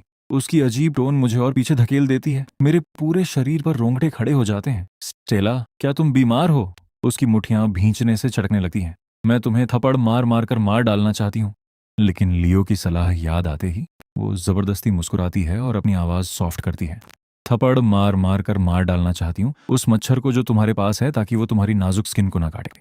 जाहिर है मैं उसकी बातों में नहीं आने वाला। सब कुछ अजीब लग रहा है। मैं डर कर कहता हूँ, क्या तुमने इस ड्रिंक में जहर मिलाया है, या तुम पहले मुझे बेहोश करने का प्लान बना रही हो, फिर मेरा क्रेडिट कार्ड का कर्जा अपने नाम करोगी? स्टेला का सब्र आखिरकार जवाब दे जाता है। रेहान, हद में रहो। क्या तुम चाहते हो कि मैं तुम्हारी... लेकिन ये याद रखते हुए कि वो आधे रास्ते में हार नहीं मान सकी, वो जबरदस्ती बात मोड़ती है। फाड़ दूं इस नैपकिन को और खुद तुम्हारे मुंह से बियर पूछूं। उसकी इस बिल्कुल अजीब और बनावटी टोन को सुनकर मैं जोर जोर से हंसने लगा हूं। हाँ, स्टेला, रहने दो। ऐसी एक्टिंग के साथ तो तुम हॉलीवुड में लकड़ी का खंभा बनने की एक्टिंग में भी पकड़ी जाओगी। बस अपनी पुरानी वाली पर्सनैलिटी में वापस आ जाओ। इस नकली मीठी एक्टिंग से मुझे सच में डर लग रहा है कि अगले ही सेकंड तुम अपनी स्कर्ट के नीचे से कुल्हाड़ी ना निकाल लो। हाँ, ये देखकर कि मैं उसकी बातों में नहीं आ रहा, स्टेला गुस्से में नैपकिन नीचे फेंक देती है। रेयान, तुमने खुद इसे दावत दी है। अब मैं कोई अच्छा बनने का नाटक नहीं करूंगी। अगर मैंने आज तुम्हारे दांत बाहर नहीं तोड़े तो मेरा नाम स्टेला एशफोर्ड नहीं। धत तेरी की, क्या तुम सीरियस हो? मुझे समझाने दो। वो सब तो बातें थी, मजाक था, मजाक। चलो आज मैं तुम्हें दिखाती हूँ कि असली पिटाई कैसी होती है। वो मेरे बाल मुट्ठी में पकड़ लेती है और लाउंज में तुरंत तबाही मच जाती है। लियो कोने में दुबक जाता है, उसकी एक शब्द भी बोलने की हिम्मत नहीं होती। गलत या सही, तुमने किसे टीरेक्स कहा था? हाँ हाँ, मैं टीरेक्स हूँ। स्टेला, दया करो, दया करो। जैसे ही हम आपस में हाथापाई कर रहे होते हैं, हम दोनों बिना किसी वजह के हंसने लगे हैं। साइड से देखते हुए लियो एक ड्रामेटिक सांस छोड़ता है। वो अपना फोन निकालता है और रिकॉर्डिंग शुरू कर देता है। दोस्तों, मेरे बिना ये फैमिली बिखर जाएगी। बाप रे, क्या वो स्टेला नहीं है? और जो नीचे दबा हुआ है वो रयान है। आगे बढ़ो, आगे बढ़ो। जब मिस एशफोर्ड अपना मैटर संभाल रही हो तो एक एक्स्ट्रा नजर आपकी जान ले सकती है। अगली सुबह जल्दी विवियन अपने डेस्क पर रखे रेंट नोटिस को घूरते हुए गहरी सोच में डूबी है। उसकी असिस्टेंट घबराते हुए अंदर भागती है। मिस रीव्स, एक प्रॉब्लम हो गई है। मिस्टर विटमैन, मिस्टर लॉसन और मिस्टर रेनॉल्ड्स के सेक्रेटरीज ने एक के बाद एक कॉल किया। उन्होंने कहा कि उनके आने वाले सारे ऑर्डर्स कैंसिल किए जाते हैं। वे अब हमारे साथ काम नहीं कर रहे हैं। विवियन अपनी कुर्सी से उछल पड़ती है। क्या ये कैसे पॉसिबल है? वे हमारे सबसे बड़े लॉन्ग टर्म क्लाइंट्स हैं। क्या उन्हें कॉन्ट्रैक्ट तोड़ने की पेनाल्टी की परवाह नहीं है? उन्होंने कहा कि वे हमारे साथ काम आगे बढ़ाने से बेहतर पेनाल्टी देना पसंद करेंगे। विवियन गुस्से में फाइल डेस्क पर पटक देती है। ये सब उस लूजर रयान की गलती है। जब वो यहाँ था तो उसने चाय और पानी पिलाने के अलावा कुछ नहीं किया। वो क्लाइंट रिलेशनशिप भी मेंटेन नहीं कर सका। अब कंपनी इस मुसीबत में है और वो पता नहीं क्या कर रहा है। पूरी तरह से अनरिलायबल। विवियन, खुद को परेशान मत करो। जेसन सपोर्टर बनने का नाटक करते हुए जल्दी से आगे बढ़ता है। विवियन लाल आंखों से उसकी तरफ देखती है। जेसन, अब मैं क्या करूं? सारे बड़े क्लाइंट्स चले गए हैं और रेंट देने का टाइम पास आ रहा है। जेसन अपने चेहरे पर एक सीक्रेट सा एक्सप्रेशन लाता है। बड़े क्लाइंट्स? वे लोकल लोग, उन्हें जाने दो, किसे परवाह है? विवियन, तुम्हें अपनी सोच बड़ी करनी होगी। मैं ऐसे छोटे मोटे पैसों के लिए वापस नहीं आया हूं। सच तो ये है कि मैं पिछले कुछ दिनों से अपने कनेक्शंस का इस्तेमाल कर रहा था। मैं अब तुम्हें गारंटी दे सकता हूं कि मैंने वॉल स्ट्रीट की एक top class multinational fund company से कांटेक्ट कर लिया है। विवियन का चेहरा हैरानी से चमक उठता है। Wall street capital? बिल्कुल सही। सीरीज ए फंडिंग में करोड़ों डॉलर। बात पक्की हो चुकी है। एक बार जब पैसे आ जाएंगे तो उन भागे हुए क्लाइंट्स से कोई फर्क नहीं पड़ेगा। मैं पूरा ऑपरेशन चलाऊंगा और हमारी कंपनी को नास्डैक पर पब्लिक करूंगा। उम्मीद की किरण देखकर विवियन तुरंत अपना दुख भूल जाती है और चमकती आंखों से जेसन को घूरने लगती है। इसे कहते हैं मेरे लायक मर्द। विवियन रीव्स, वो कंगाल रयान जो सिर्फ टेकआउट ऑर्डर करना जानता था, जेसन के जूतों की पॉलिश करने के लायक भी नहीं है। वो एक्साइटमेंट में उसका हाथ पकड़ लेती है। जेसन, तुम सच में मेरे लकी स्टार हो। मैं इन्वेस्टमेंट की पूरी डील तुम्हारे हाथों में सौंप रही हूँ। चिंता मत करो, मैंने सब संभाल लिया है। जेसन के होठों का कोना मुड़ता है। उसकी आंखों में एक चालाकी भरी सोच छिपी होती है। इस बेवकूफ औरत को शांत रखो, सही मौके का इंतजार करो। जो हड़प सकता हूं हड़पो और गायब हो जाओ। विवियन को कोई अंदाजा नहीं है। वो खुशी से झूम रही है। जेसन, तुमने पिछले कुछ दिनों में बहुत मेहनत की है हमारी तरफ आ रही इंटरनेशनल फंडिंग का सेलिब्रेशन करने के लिए और तुम्हारा सही तरीके से वेलकम करने के लिए। आज रात मैं तुम्हें सबसे महंगे 5 स्टार फ्रेंच रेस्टोरेंट ले जा रही हूँ। आज रात जमकर खर्च करेंगे। उसे अपनी बातों में फंसता देकर जेसन मुस्कुराते हुए सिर हिलाता है। इस बीच मैं पुल के पास आराम कर रहा हूँ, परफेक्ट सनबाथ का मजा ले रहा हूँ। तभी मेरा फोन बजता है। मैं फोन उठाता हूँ। हे मिस एशफोर्ड, अब क्या हुआ? क्या अभी भी पिटाई का एक और सेशन लेने का मन है? स्टेला दूसरी तरफ से नाक सिकोड़ती है। रेयान, ये बकवास बंद करो। क्या तुमने लियो से उस जेसन मिलर का बैकग्राउंड चेक करने को नहीं कहा था? मेरे पास सारी इन्फॉर्मेशन है। मैं तुरंत सीधा होकर बैठ जाता हूँ। ओ, ये तो बहुत तेज था। बिल्कुल, जब मैं काम पर लगती हूँ तो क्या ऐसी कोई चीज है जो मुझे ना मिले? लेकिन मैं फ्री में काम नहीं करती। तुम्हें मुझे एक फैंसी डिनर पर ले जाना होगा। मैं तुम्हारा अच्छा खासा बिल बनवाना चाहती हूँ। याद रखना, सिर्फ हम दोनों। उस इरिटेटिंग लियो को मत लाना। ठीक है, अगर मिस एशफोर्ड मुझे अपनी कंपनी से खुश कर रही हैं तो मैं कैसे मना कर सकता हूँ? मैं 7 बजे तुम्हारे लिए कार भेज दूंगा। जैसे ही वो फोन काटती है, स्टेला फोन फेंक देती है, तकिया गले लगाती है और अपनी स्माइल कंट्रोल न कर पाने की वजह से बेड पर गोल गोल घूमने लगती है। शाम जल्दी आ जाती है। एक मिशेलिन फ्रेंच रेस्टोरेंट पहले से ही भरा हुआ है। आज रात मैंने सस्ती टी शर्ट और कैजुअल पैंट नहीं पहनी है। मैंने एक सूट पहना है। स्टेला मेरे बगल में एक एलिगेंट गाउन में खड़ी है। उसका हाथ मेरे हाथ में है। जैसे ही हम अंदर कदम रखते हैं, मैनेजर तुरंत दौड़ कर आता है। Mister Sinclair, miss Ashford, good evening. हमेशा की तरह मैं सिर हिलाता हूँ। हाँ, शुरुआत के लिए 2 ड्रिंक्स अभी लाया mister Sinclair. Miss Ashford, please इस तरफ आइए। हमारे बैठने के कुछ ही देर बाद एंट्रेंस पर एक तेज हंगामा शुरू हो जाता है। सामने विवियन और जेसन को एक वेटर रोक रहा है। मुझे माफ कीजिएगा मैडम, लेकिन हमारे रेस्टोरेंट में एडवांस रिजर्वेशन की जरूरत होती है और इस जेंटलमैन की ड्रेस हमारे ड्रेस कोड से मैच नहीं कर रही है। मैं उधर नजर डालता हूँ। वाह, दुनिया कितनी छोटी है। विवियन ने एक बहुत ही भड़कीली रेड इवनिंग गाउन पहनी हुई है और हाथ में वही बैग पकड़ा हुआ है जिसका स्टेला ने मजाक उड़ाया था। और जेसन अपने रिटर्न एलीट स्टेटस का शो ऑफ करने की कोशिश में सूट के ऊपर ट्रेंच कोट पहने हुए है और गले में एक रेशमी स्कार्फ लपेटा हुआ है। वो 1980 के दशक का कोई जादूगर लग रहा है। रिजर्वेशन? हमारा यहाँ आकर पैसे खर्च करना ही तुम्हारे लिए बहुत बड़ी बात है। हमें रिजर्वेशन की क्या जरूरत है? क्या तुम जानते हो कि ये कौन है? ये वॉल स्ट्रीट के टॉप इन्वेस्टमेंट बैंकर हैं। क्या तुम्हें लगता है कि ये तुम्हारे रेट्स अफोर्ड नहीं कर सकते? जेसन अपनी आवाज धीमी करता है। विवियन, रहने दो। इस लेवल के रेस्टोरेंट्स में सच में रिजर्वेशन की जरूरत होती है। विवियन एक पल के लिए चुप हो जाती है, फिर उसकी नजर हमारी टेबल पर पड़ती है। उसकी आंखें फटी की फटी रह जाती हैं और उसकी आवाज तेज हो जाती है। रयान, मैं अपना ग्लास घुमाते हुए इस ड्रामे का मजा ले रहा हूँ। मुझे इतना आराम से देकर विवियन से बर्दाश्त नहीं होता। ये कंगाल लूजर जिसे मैंने बाहर निकाला था, वो $500 पर पर्सन वाला रेस्टोरेंट कैसे अफोर्ड कर सकता है? और उसके सामने बैठी वो औरत। गुस्सा उस पर हावी हो जाता है। वो वेटर को साइड हटाती है और हमारी तरफ बढ़ती है। तो इसीलिए तुम में इतना दम आ गया था? जेसन उसे रोकने की कोशिश करता है, लेकिन वो बहुत तेज है। वो सिर्फ अपना सिर झुकाकर उसके पीछे चल सका है। रेयान, तुम में सच में बहुत हिम्मत है। हाँ, इस साइड चिक के सामने बड़ा खर्च करने वाला बनने के लिए तुम सच में ऐसी जगह पर छिपकर आ गए? क्या हुआ? स्ट्रीट फूड से मन भर गया, अब मिशेलिन रेस्टोरेंट में बिना पैसे दिए खाने आए हो? स्टेला उसकी तरफ देखना भी जरूरी नहीं समझती। वो एलिगेंस के साथ अपना ग्लास नीचे रखती है और आलस से कहती है, मैं सोच ही रही थी कि कौन है। मुझे पूरे कमरे में उस सस्ती बनावटी मिठास की बदबू आ रही थी। क्या बात है बॉस रीव्स? क्या आपकी कंपनी डूबने वाली है जो आप यहाँ भीख मांगने आई हैं? इस तरह उकसाए जाने पर विवियन खुद को रोक नहीं पाती। जेसन जल्दी से उसका हाथ पकड़ता है और उसे आसपास देखने का इशारा करता है। विवियन, जगह का ध्यान रखो। उसकी बात सुनकर विवियन आसपास देखती है और नोटिस करती है कि बाकी गेस्ट्स पहले से ही उनके बारे में फुसफुसा रहे हैं। वो एक गहरी सांस लेती है, अपनी बची कुची इज्जत बचाने की कोशिश करती है और जबरदस्ती एक ठंडी हंसी हंसती है। ये सिर्फ एक मिशेलिन डिनर है। भले ही मेरी कंपनी सच में बैंकरप्ट हो जाए तब भी मैं इसे अफोर्ड कर सकती हूँ। दूसरी तरफ मुझे अच्छी तरह पता है कि रेयान की जेब में कितना पैसा है। मिस, मैं तुम्हें एक सलाह देती हूँ, ध्यान रखना। जब वो बिल पे नहीं कर पाएगा तो वो तुम्हें यहाँ बर्तन धोने के लिए छोड़ जाएगा। इसके साथ ही वो नफरत से सांस छोड़ती है, मुड़ती है, जेसन के हाथ में हाथ डालती है और दूसरी तरफ एक बूथ की ओर अपनी हील्स बजाते हुए चली जाती है। वो बैठ जाती है, बैग को साइड में रखती है, अपना गला साफ करती है और अपनी अमीरी का नाटक शुरू करती है। जेसन, आज रात ये सिर्फ तुम्हारे लिए एक वेलकम डिनर है और हमारी कंपनी से उन बेकार कचरे को बाहर निकालने की खुशी में भी। अब से हम बहुत बड़े और स्ट्रांग बनने जा रहे हैं, शर्माओ मत। जो मर्जी हो ऑर्डर करो और सबसे महंगे वाले आइटम पर जाओ। जेसन सीधा होकर बैठता है, अपने बनावटी अंदाज में चश्मा ठीक करता है और पूरे कॉन्फिडेंस के साथ बोलता है, कोई प्रॉब्लम नहीं है विवियन, फ्रेंच कुजीन मेरी स्पेशलिटी है। जब मैं वॉल स्ट्रीट पर था तो हम रोज लंच में यही खाते थे। वो वेटर से मेन्यू लेता है और उसे खोलता है, लेकिन जैसे ही उसकी नजरें पेज पर पड़ती हैं वो सुन्न पड़ जाता है।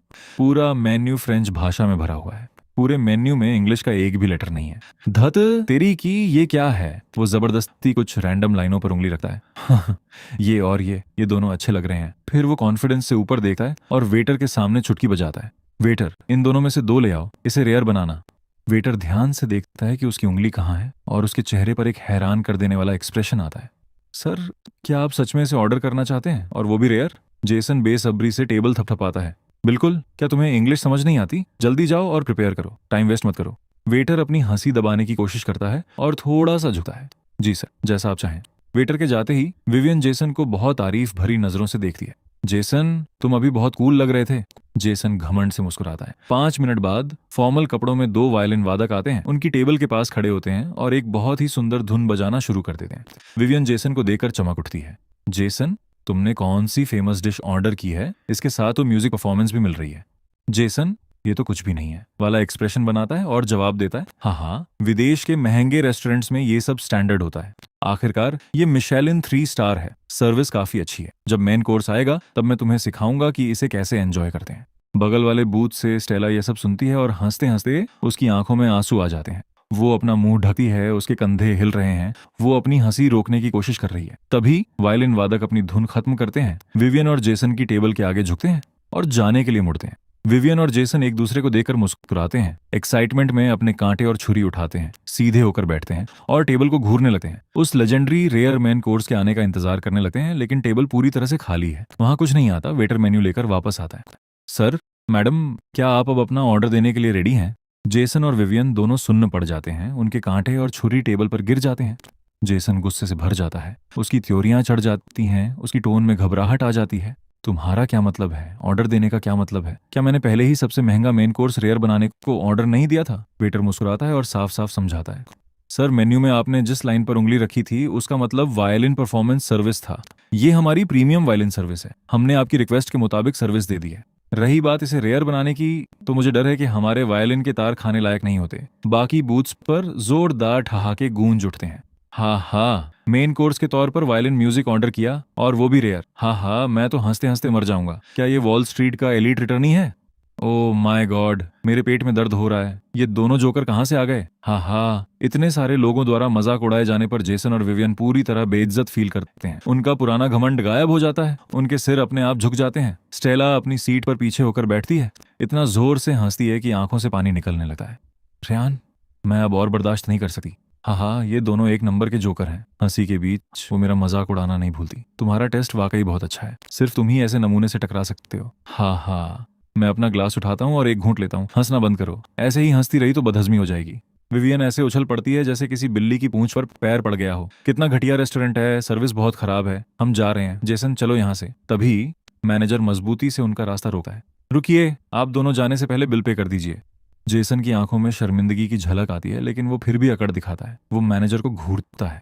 क्या बिल? हमने तो पानी की एक बूंद भी नहीं पी। किस बात का बिल? आसपास के लोगों की नजरें महसूस करके विवियन शर्म से अपना सिर झुका लेती है। वेटर शांत रहता है। उसके चेहरे पर प्रोफेशनल स्माइल बनी रहती है।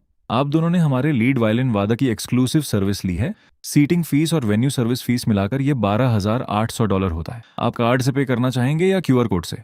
अमाउंट देखकर जेसन का मुंह खुला का खुला रह जाता है। उसकी आवाज तुरंत फटने लगती है। $12,800? विवियन गुस्से में उछल पड़ती है। उसकी आवाज बहुत तेज हो जाती है। एक घटिया गाने के 10,000 से ज्यादा? इससे अच्छा तो तुम हमें लूट ही लो। मैनेजर पीछे हटने वालों में से नहीं है। उसका चेहरा शांत रहता है, लेकिन उसकी टोन में चेतावनी होती है। मैडम, प्लीज ड्रामा करना बंद कीजिए, वरना हमारे पास पुलिस बुलाने के अलावा कोई रास्ता नहीं बचेगा। मैं बगल से आ रही आवाजें सुनता हूँ, अपना ग्लास नीचे रखता हूँ और खड़ा हो जाता हूँ। चलो स्टेला, यहाँ बहुत शोर है, कहीं और चलकर खाते हैं। हमें जाते देखकर मैनेजर तुरंत दौड़कर आता है और 90 डिग्री तक झुका है। मिस्टर सिंक्लेयर, मिस एशफोर्ड, आपके खाने के एक्सपीरियंस में डिस्टरबेंस के लिए हम दिल से माफी मांगते हैं। आज रात आपका पूरा खाना रेस्टोरेंट की तरफ से फ्री है। आपके प्रीपेड अकाउंट से कोई पैसा नहीं कटेगा। आप दोनों की शाम बहुत अच्छी बीते। जेसन या विवियन पर एक नजर भी डाले बिना मैं स्टेला को लेकर सीधा बाहर निकल जाता हूँ। स्टेला ने आज रात हील्स पहनी हुई हैं और हील्स की वजह से उसके पैरों में छाले पड़ गए हैं। सड़क के बीच में वो दर्द से कराती है। हिलना मत।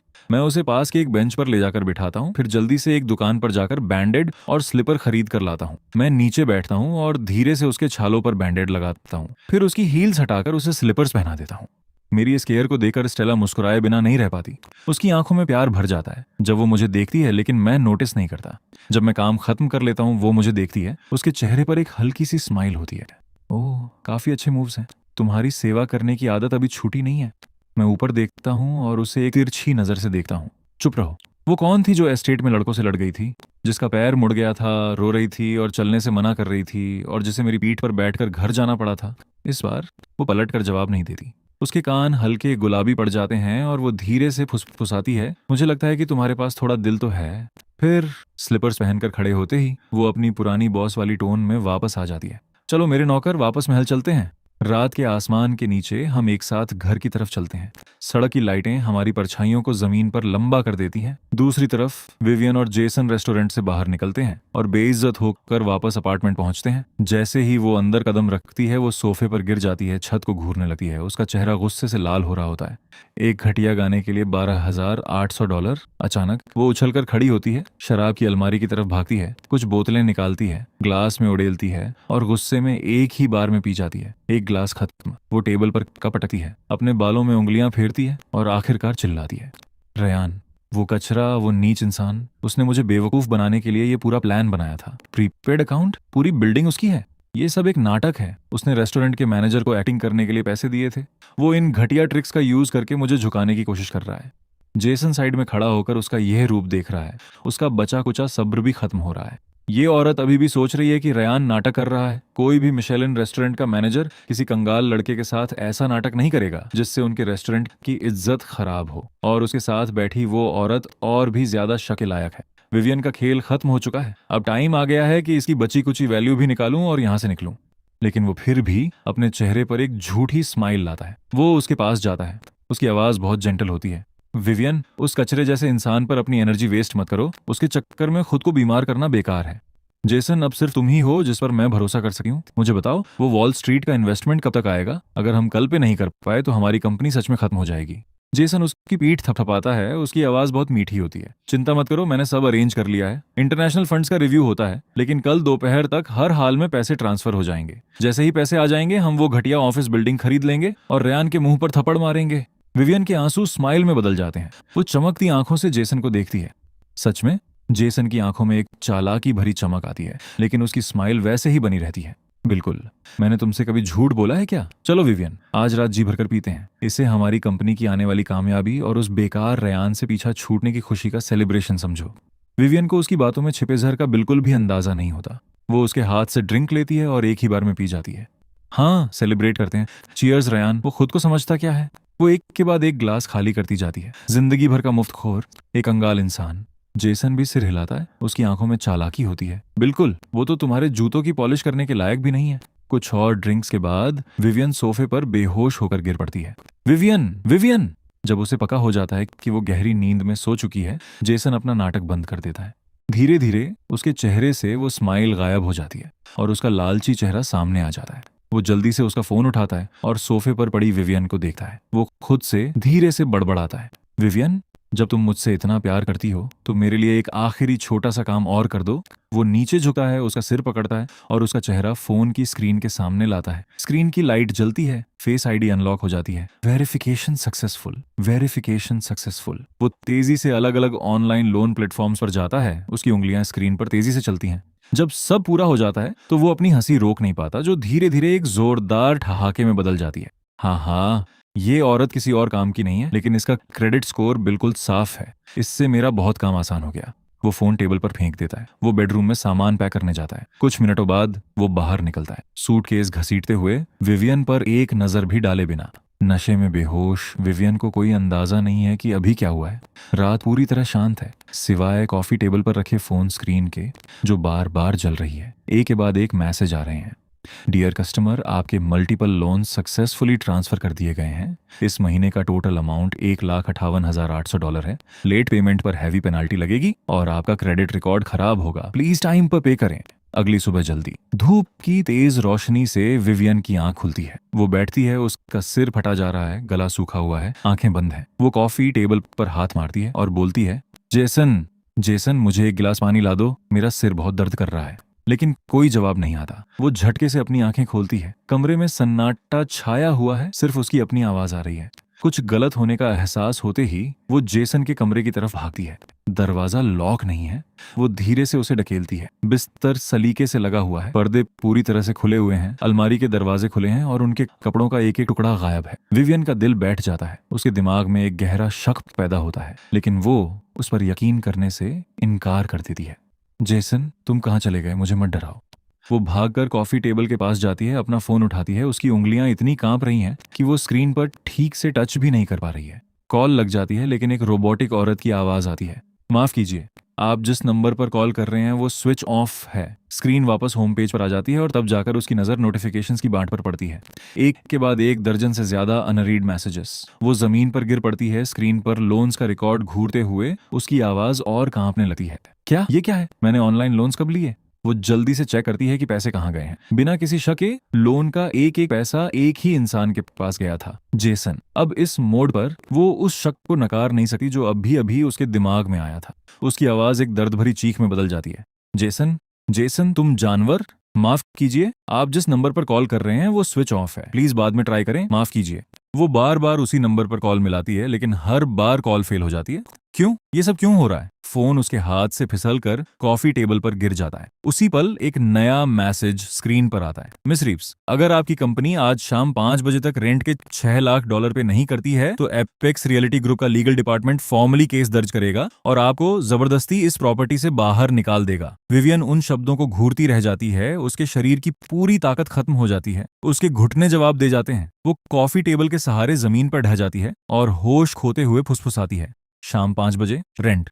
दूसरी तरफ शहर के दूसरे कोने में मैं सोफे पर आराम से लेटा हुआ टीवी देख रहा हूँ। मेरा फोन अचानक बजता है। लियो का कॉल देकर मैं कैजुअली फोन उठाता हूँ। इससे पहले कि मैं कुछ बोल पाता, उसकी तेज और एक्साइटेड आवाज आती है। हे रयान, बहुत बड़ी न्यूज़ है, शाम के 5 बजे बज चुके हैं और विवियन की घटिया कंपनी ने $1 भी पे नहीं किया। मैं अपनी टीम को लेकर आया, बिजली का कनेक्शन काटा और जगह को सील कर दिया।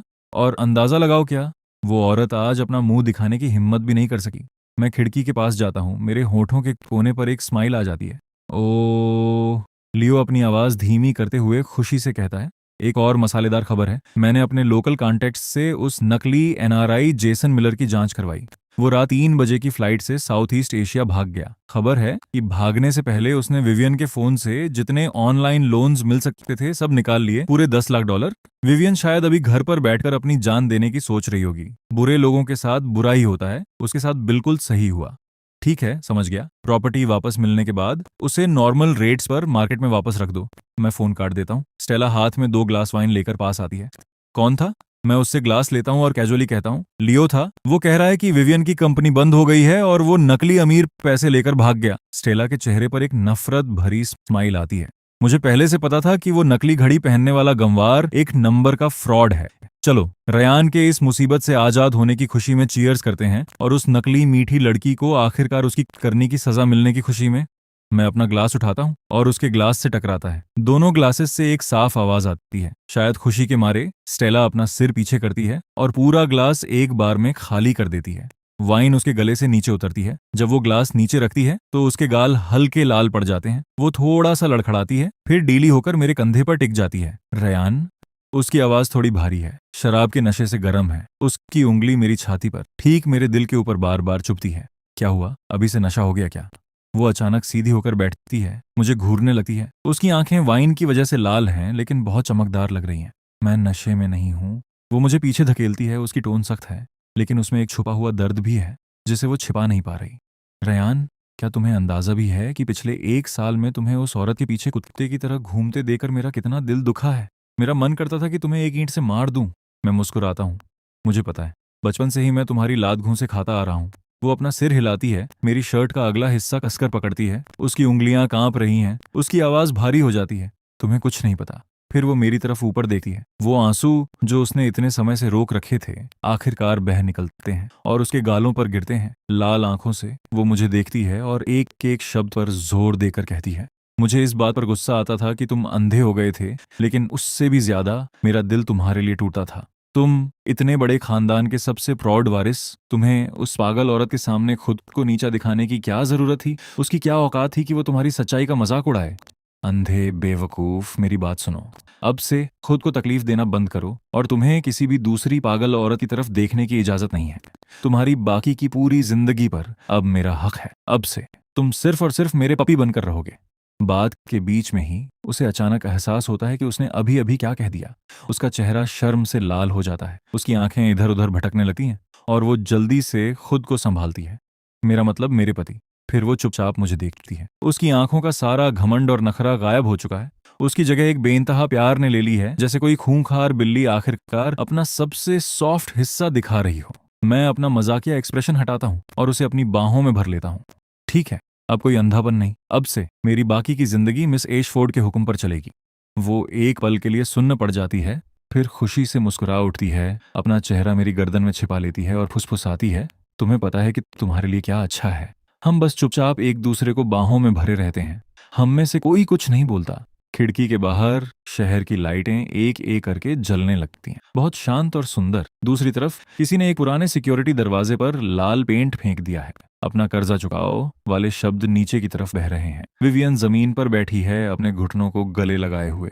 उसके फोन स्क्रीन पर कर्जा वसूलने वाले मैसेजेस एक के बाद एक आ रहे हैं। वो डर के मारे अपना सिर ढक लेती है। मैं क्या करूं, मैं क्या करूं? अचानक वो अपना सिर उठाती है। उसकी आंखों में एक पागलपन भरी चमक होती है। रयान, हाँ, रयान अभी भी है। वो मुझसे बहुत प्यार करता है। वो मेरी हर बात मानता था। वो तो मेरे लिए सड़कों पर पर्चे भी बांटता था। ऐसा हो ही नहीं सकता कि वो मुझे छोड़ दे। अगर मैं उससे माफी मांगूं, अगर मैं रोऊं और गिड़गिड़ाऊं, तो वो मेरी मदद जरूर करेगा। उसी पल एक आली लग्जरी कार एक फैमिली फंक्शन के बाहर आकर रुकी है। स्पॉटलाइट्स के नीचे कार का दरवाजा धीरे से खुलता है। मैं एक महंगे सूट में बाहर निकलता हूँ। रयान! अचानक विवियन की फटी हुई चीख उस माहौल को खराब कर देती है। वो किसी पागल औरत की तरह मेरी तरफ भागती है, लेकिन 2 सिक्योरिटी गार्ड्स उसे रास्ते में ही पकड़ लेते हैं। वहीं रुको, तुम क्या कर रही हो? वो बुरी तरह छटपटाती है, फिर भी चिल्लाती रहती है, रेयान मुझे छोड़ो, मुझे जाने दो, मुझे जाने दो, मैं रेयान की गर्लफ्रेंड हूँ, तुम्हारी हिम्मत कैसे हुई मुझे छूने की।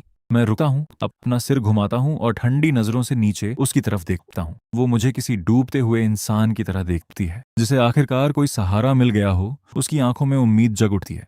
रेयान, रेयान, मैं हूँ विवियन, मुझसे गलती हो गई। मुझे सच में एहसास हो गया है कि मैं गलत थी। वो जानवर जेसन था, उसने मुझे धोखे में रखा। वो मेरे सारे पैसे लेकर भाग गया और मेरे नाम पर $10 लाख से ज्यादा का लोन ले लिया। मैं अब और बर्दाश्त नहीं कर सकी।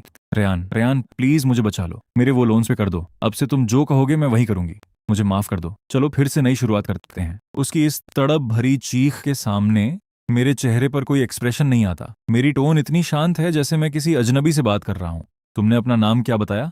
मैं विवियन हूँ, विवियन रीव्स, जिससे तुम सबसे ज्यादा प्यार करते हो। माफ कीजिएगा मैडम, क्या मैं आपको जानता हूँ? आप मेरी मंगेतर का कार से बाहर निकलने का रास्ता रोक रही हैं। विवियन की स्माइल उसके चेहरे पर जम जाती है, जैसे किसी ने उसे जोर का थप्पड़ मार दिया हो। उसके होंठ कांपने लगते हैं। मैं मैडम मंगेतर? स्टेला मेरे पीछे से बाहर निकलती है, विवियन की तरफ नफरत से देखती है। ये क्या है बॉस रीव्स, आज भीख नहीं मांग रही हैं, यहाँ फ्रॉड करने आई हैं। विवियन इस सीन को यकीन न कर पाने वाली नजरों से घूरती है। रेयान, तुमने मुझसे झूठ बोला, तुमने कहा था कि तुम हमेशा मेरा ख्याल रखोगे। मेरी आवाज गार्ड से बात करते वक्त बर्फ जैसी ठंडी होती है। इस पागल औरत को कहीं दूर ले जाकर फेंको, आज रात का रेड कार्पेट खराब मत होने दो। जी छोटे मालिक। दोनों गार्ड्स विवियन को घसीटते हुए सड़क के किनारे ले जाते हैं। वो बुरी तरह लातें मारती हैं, उसकी आवाज धीमी पड़ती जाती है और आखिरकार रात के सन्नाटे में गायब हो जाती है। रेयान, तुम मेरे साथ ऐसा नहीं कर सके रेयान। मैं वैसे ही शांत रहता हूँ और प्यार से अपने बगल में खड़ी स्टेला की तरफ मुड़ता हूँ। उसके होठों के कोने मुड़ते हैं, उसकी आंखों में एक खुशी होती है। नॉट बैड, तुम पिघले नहीं। चलो मंगेतर जी, दादाजी अंदर हमारा इंतजार कर रहे हैं। उसी वक्त एयरपोर्ट के डिपार्चर हॉल में जेसन को कस्टम्स ऑफिसर्स पकड़ लेते हैं। वो बुरी तरह छटपटाता है और चिल्लाता है, मैं अमेरिकन सिटीजन हूँ, ये ह्यूमन राइट्स का वायलेशन है। ऑफिसर को जरा भी फर्क नहीं पड़ता। उसकी इस हरकत पर वो जेसन के मुंह पर एक जोरदार थप्पड़ मारता है, जिससे वो जमीन पर गिर पड़ता है। 6 महीने बाद शाम के वक्त मैं स्टेला को ऑफिस से लेने के लिए अपनी कार से जाता हूँ। जैसे ही मैं कार पार करता हूँ, मैं उसे हील्स में बाहर आते हुए देखा हूँ। उसने एक सूट पहना हुआ है, जिससे बॉस वाला एटीट्यूड झलक रहा है। चलते चलते वो अपनी असिस्टेंट को इंस्ट्रक्शंस देती है, आफ्टरनून मीटिंग के सारे पेपर्स तैयार करो और दिन खत्म होने से पहले मुझे भेज देना। जब वो काम खत्म कर लेती है, वो सीधा मेरी कार की तरफ आती है, पैसेंजर साइड का दरवाजा खोलती है और अंदर बैठ जाती है। मैं उसे पहले से तैयार ड्रिंक पकड़ा देता हूँ। वो एक बड़ा घूंट लेती है और फुसफुसाती है, उफ, मैं बहुत थक गई हूँ। वो बूढ़े लोग मीटिंग में शुरू होते हैं तो रुकते ही नहीं। उसे अभी कुछ देर पहले के स्ट्रॉन्ग सीईओ वाले रूप से इस प्यारे रूप में बदलते देकर मैं मुस्कुराए बिना नहीं रह पाता। मेरी आवाज में बहुत प्यार होता है। आपने बहुत मेहनत की मिस एशफोर्ड। मैं आगे झुकता हूँ और उसके माथे पर एक किस करता हूँ। इतने समय साथ रहने के बाद भी मेरी इस अचानक की हरकत से वो थोड़ी शर्मीली हो जाती है। आज रात डिनर में क्या खाना चाहोगी? मैं घर के शेफ से पहले ही बनवा दूंगा। वो अपना सिर ऊपर उठाती है, उसकी आंखें खुशी से छोटी हो जाती हैं, उसकी आवाज बहुत मीठी होती है। मुझे आपके हाथ के बने हुए खट्टे मीठे पॉर्क रिब्स खाने हैं। क्या मिस्टर सिंक्लेयर मुझे यह सम्मान देंगे? कोई प्रॉब्लम नहीं है, मिस एशफोर्ड जो कहेंगी मैं वही बनाऊंगा। मैं मुस्कुराता हूँ और उसकी नाक को हल्के से दबाता हूँ। मेरी आवाज़ में बहुत प्यार होता है। जब से हमने उस फैमिली फंक्शन में अपने रिश्ते को सबके सामने लाया था, हम बिना किसी दिखावे और पुरानी परेशानियों के एक साथ रहने लगे थे। हर दिन ऐसा लगता है जैसे शहद के जार में जी रहे हों। यहाँ तक कि कभी कभार की बहस भी इस सिंपल सी लाइफ का एक खूबसूरत हिस्सा बन चुकी थी। निकलने के थोड़ी ही देर बाद रेड लाइट हो जाती है। मैं ब्रेक लगाता हूँ और खिड़की के बाहर देखता हूँ। एक जवान लड़की कड़कती धूप में खड़ी है, हाथ में पर्चों का बंडल लिए एक एक करके कार के शीशे खटखटा रही है। जल्दी ही वो हमारी कार के पास पहुंचती है और एक बड़ी सी स्माइल के साथ झुकती है। सर मैडम, क्या आप नए कमर्शियल प्लॉट्स में इंटरेस्टेड हैं? डाउन पेमेंट सिर्फ। जैसे ही उसकी नजर कार के अंदर बैठे लोगों पर पड़ती है, उसकी आंखें फटी की फटी रह जाती हैं। पर्चे उसके हाथों से छूटकर जमीन पर बिखर जाते हैं। 1 साल से भी ज्यादा समय पहले ठीक ऐसे ही एक चौराहे पर इसी तपती धूप में मैंने पहली बार उसे पर्चे बांटते देखा था। तब मुझे लगा था कि उसकी आंखों में एक ऐसी चमक है जो कभी फीकी नहीं पड़ सकती। मुझे लगा था कि वो एक ऐसी लड़की है जिसकी हिफाजत के लिए मैं अपना सारा घमंड किनारे रख सकता हूँ। अब इन तमाम उतार चढ़ाव और मोड़ों के बाद ऐसा लगता है जैसे जिंदगी का एक चक्र पूरा हो गया है। बगल की सीट से स्टेला मुझे प्यार से याद दिलाती है, ग्रीन लाइट हो गई, चलो। मैं होश में आता हूँ और खिड़की के बाहर एक आखिरी नजर डालता हूँ। विवियन मेरी कार की तरफ 2 कदम बढ़ाती है। उसकी आंखें लाल हैं, चेहरे पर आंसुओं के निशान हैं और वो अभी भी चिल्लाकर कुछ कह रही है। मैं दोबारा उसकी तरफ नहीं देखा। मैं कार का शीशा ऊपर चढ़ाता हूँ, एक्सीलेटर दबाता हूँ। कार उसे पीछे छोड़ते हुए सनसनाती हुई निकल जाती है। पीछे उसकी परछाई छोटी और छोटी होती चली जाती है। मैं पीछे मुड़कर नहीं देखता। स्टीयरिंग व्हील पर हाथ रखे मैं ढलते सूरज की सुनहरी रोशनी से जगमगाती सड़क पर सीधा आगे बढ़ जाता हूँ। तो गाइस, वीडियो यही तक ही है। वीडियो को ज्यादा से ज्यादा हाइप कर देना, और हाँ, अगर इसका अगला पार्ट आएगा तो मैं अपलोड कर दूंगा। खैर, अभी देखूंगा 2-3 दिन, अगर इसका अगला पार्ट आ जाएगा तो मैं अपलोड कर दूंगा, वरना नहीं कर पाऊंगा। गाइस, कैसे करूंगा बताओ? चलो छोड़ो ये सब बातें, लेकिन वीडियो को हाइप कर देना। Okay guys, bye.